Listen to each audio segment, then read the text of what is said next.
టీడీపీని చిత్తుగా ఓడిస్తామని విజయవాడ వైఎస్ఆర్సీపీ ఆత్మీయ సమ్మేళనంలో దేవినేని అవినాష్ గారు అన్నారు. దానిపై మీ అభిప్రాయం?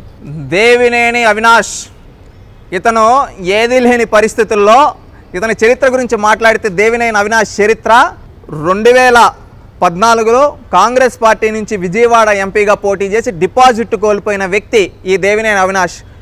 2014 తర్వాత వీళ్ళ తండ్రి గారు దేవినేని నెహ్రూ గారు తెలుగుదేశం పార్టీలోకి వచ్చి చేరేటప్పుడు నా చివరి రక్త పొట్టు వరకు తెలుగుదేశంలో ఉంటాం, నా బిడ్డని దేవినేని అవినాష్ని మీ బిడ్డలా చూసుకోండి అని చంద్రబాబు నాయుడు గారిని అడిగాడు.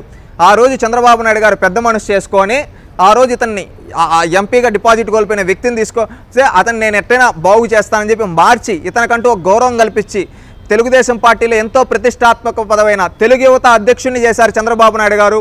తెలుగు యువత అధ్యక్షుని చేసి ఇతనికి ఎక్కలేని ఎలివేషన్ ఇచ్చి ఇతన్ని లేపితే 2019లో ఇతను గుడివాళ్ళలో నిలబెట్టి ఇతనికి అన్ని సహకారాలు అందిస్తే చంద్రబాబు నాయుడు గారు 2019లో ఇతను గెలవలేక అక్కడ ఓడిపోయాడు. ఎవరు?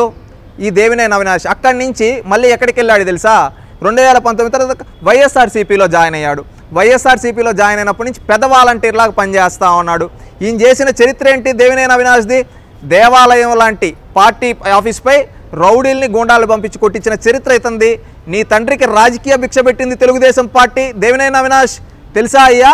1983లో ఎన్టీ రామారావు గారు మీ తండ్రి గారికి అవకాశం కల్పిస్తే మీ కుటుంబానికి రాజకీయ భవిష్యత్తు అక్కడి నుంచి మొదలైంది. నీ తండ్రిని రాజకీయంగా ఉన్నత స్థాయిలో నిలబెట్టింది తెలుగుదేశం పార్టీ. మీకు అన్ని అవకాశాలు కల్పిస్తే ఈరోజు తల్లిపాలు దాగి రొమ్ము గుద్దినట్టు ఈరోజు మీకు రాజకీయ భవిష్యత్తునిచ్చిన పార్టీది కార్యాలయం పైన దాడి చేయించిన చరిత్ర నీది. నువ్వు ఈరోజు తెలుగుదేశం పార్టీని నువ్వు ముందు ఎమ్మెల్యేకి గెలవయ్యా. నువ్వు ఏ పార్టీలో ఉంటే ఆ పార్టీ ఓడిపోతుంది. 2014లో నువ్వు కాంగ్రెస్లోకి వెళ్ళావు, కాంగ్రెస్ పార్టీ జాతీయ స్థాయిలో ఓడిపోయింది. 2019లో తెలుగుదేశం పార్టీలోకి వచ్చావు, తెలుగుదేశం పార్టీ ఓడిపోయింది. ఇప్పుడు నువ్వు ఎక్కడికి వచ్చావయ్యా? వైఎస్ఆర్సీపీలో. ఈసారి వైఎస్ఆర్సీపీ చిత్తుగా ఓడిపోతుంది. నువ్వు ఎక్కడుంటే అక్కడ పార్టీ నీది ఒక ఐరన్ లెగ్. నువ్వు విజయవాడలో చిత్తుగా ఓడిస్తావా?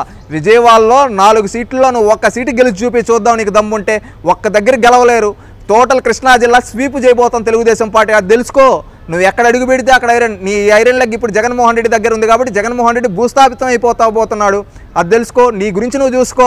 నీ నియోజకవర్గంలో గెలు. విజయవాడ మొత్తం కృష్ణా జిల్లా మొత్తం అంట అంత పెద్ద మాటలు వద్దు దేవినేని అవినాష్. నువ్వు పిల్లోడివి, నీకు రాజకీయం తెలియదు.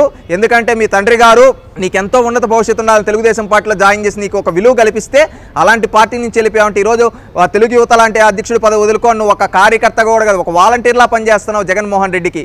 ఇకనైనా మారి హుందాతనంగా ఉండడం నేర్చుకో, గౌరవంగా ఉండడం నేర్చుకో, పెద్దవాళ్ళని గౌరవించడం నేర్చుకో. చంద్రబాబు నాయుడు గారు లాంటి వ్యక్తుల్ని, నారా లోకేష్ గారు లాంటి వ్యక్తుల్ని ఏది పడితే అది మాట్లాడితే కృష్ణా జిల్లాలో ఉండే తెలుగుదేశం పార్టీ కార్యకర్తలు నిన్ను భూస్థాపితం చేస్తారు. తెలుగుదేశం పార్టీని ఓడించడం నీ తరం కాదు కదా. మీ తాత ముత్తాతలు దిగొచ్చినా కానీ కుదరదు. ఎందుకంటే కృష్ణా జిల్లా గడ్డ తెలుగుదేశం పార్టీ అడ్డా.